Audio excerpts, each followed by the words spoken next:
What if I told you that the next generation of football stadiums is already under construction, and some are opening much sooner than you'd expect? From luxury seat upgrades to brand new arenas rising out of parks and old docks, Premier League stadiums are going big between 2025 and 2030. We're talking rooftop bars, safe standing terraces, 65,000-seat expansions, and even a potential 100,000-seat super stadium. In this video, we're diving into the most exciting stadium upgrades and new builds across football, what's changing, why it matters, and when you'll get to experience it live. Some projects are nearly complete, others are just getting started, but all of them game-changing. So if you love football, not just for the goals but for the energy, the architecture, and the full matchday experience, you're in for a treat. Let's get into it. Let's start on Merseyside, because something massive is rising on the Liverpool waterfront. Everton's new stadium, Hill Dickinson Stadium at Bramley-Moore Dock, is already taking shape,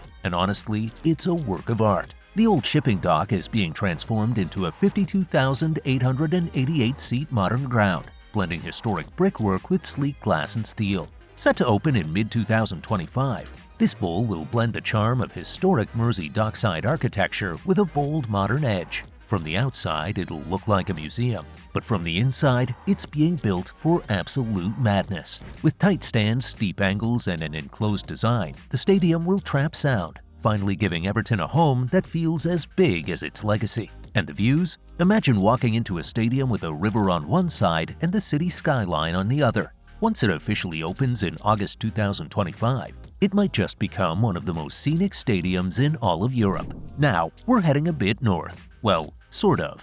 Arsenal is moving forward with plans to expand the Emirates Stadium, aiming to push its capacity beyond 65,000, and possibly even up to 80,000. But the plans go beyond just numbers. The club is also focusing on upgrading its facilities and infrastructure, including improved mobile connectivity and enhanced catering options.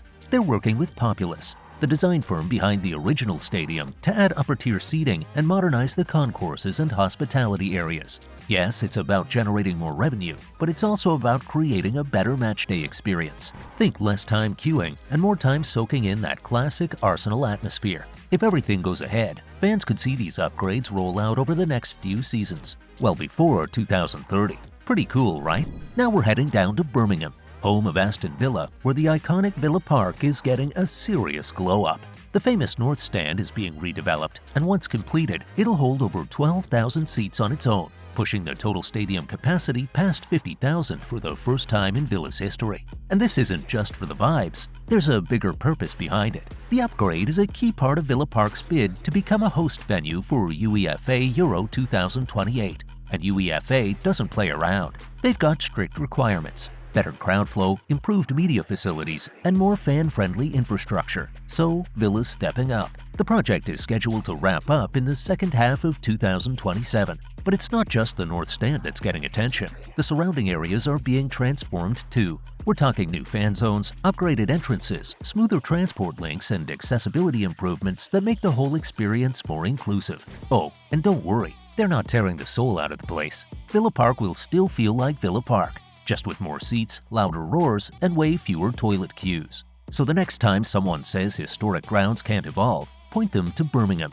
where tradition is getting a very modern expansion. If you've made it this far and are enjoying the stadium journey, don't forget to hit that subscribe button. I've got plenty more stadium stories, jaw-dropping upgrades, and behind-the-scenes action coming your way. And trust me, you won't want to miss it. Next on our list is the City of Manchester Stadium, which is currently known as Etihad Stadium, currently undergoing a major expansion, though not a full rebuild. Construction began in late 2023, starting with the demolition of the old City Store. Since then, progress has been swift. Once completed, the expansion will add over 7,000 new seats, including 3,000 rail seats for safe standing, which is set to seriously boost the matchday atmosphere. That increase will push the stadium's total capacity past 60,000, making it one of the largest in the country. And the timing isn't random. The goal is to wrap up by late 2025 or early 2026, just in time for Manchester to host games during Euro 2028. But the upgrades go far beyond seating. The new North Stand will feature a rooftop sky bar, a hotel bar with pitch views, dedicated prayer rooms, alcohol-free spaces, and even special sections reserved for under-21 fans.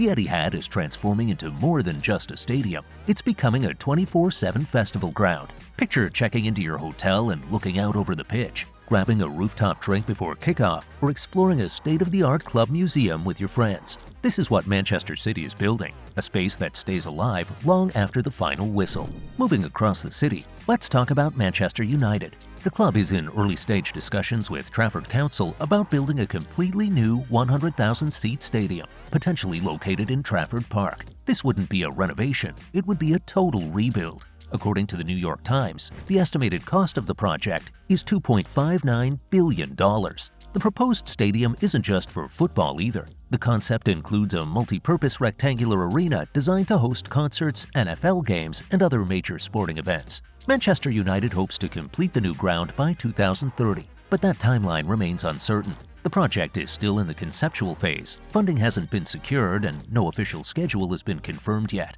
Still, if it gets the green light, this development could completely redefine Old Trafford's legacy, transforming it into one of the most ambitious and versatile stadium projects in all of Europe. Alright, now we're heading up to the northeast, to the proud and passionate home of Newcastle United, St. James's Park. And if you've been following their story lately, you'll know the club is facing a major crossroads regarding its stadium future. St. James's Park, with its steep stands and electric atmosphere, is one of the most iconic grounds in football. But here's the challenge. Expanding it has become incredibly difficult. The stadium is boxed in by city roads, surrounding buildings, and tricky terrain, turning any serious redevelopment into more of a logistical nightmare than a practical solution. That's why the club is reportedly shifting its focus from expanding the current ground to something much bolder, building a brand new stadium just a stone's throw away. So, what's the new plan? The club is seriously considering Leazes Park, located right next to St. James's Park, as the site for their future home.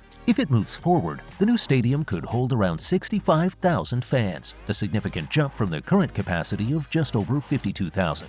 That kind of upgrade wouldn't just elevate the matchday atmosphere, it would push Newcastle into the top tier for revenue, hospitality, and global reach. Of course, not everyone's on board just yet. Leazes Park is a historic public space, and there's been notable opposition to building over it. For many locals, it's a treasured recreational and cultural area, so the club will need to strike a careful balance between ambition and respect for community heritage. The final call rests with Newcastle's owners, the Public Investment Fund (PIF) of Saudi Arabia. While no official decision has been made, insiders suggest that if the plan is approved, construction could begin within the next few years, aiming for completion around 2030, right in time for Newcastle's next big chapter. Whether the Magpies remain at St. James's Park or move just across the street, one thing is certain: major changes are on the horizon, and they'll shape the future of football in the Northeast for generations to come. Alright, that's all for today. But before you go, tell me in the comments, if you could visit just one of these upgraded or future stadiums, which one are you picking? Would it be Arsenal's expanded fortress, Villa Park under the Euro 2028 lights, Newcastle's bold new move across the park? Or are you holding out for that dreamy 100,000-seater Manchester United mega ground? Drop your pick below. I'd love to hear what's on your football bucket list. Thanks for watching, and I'll catch you at the next kickoff.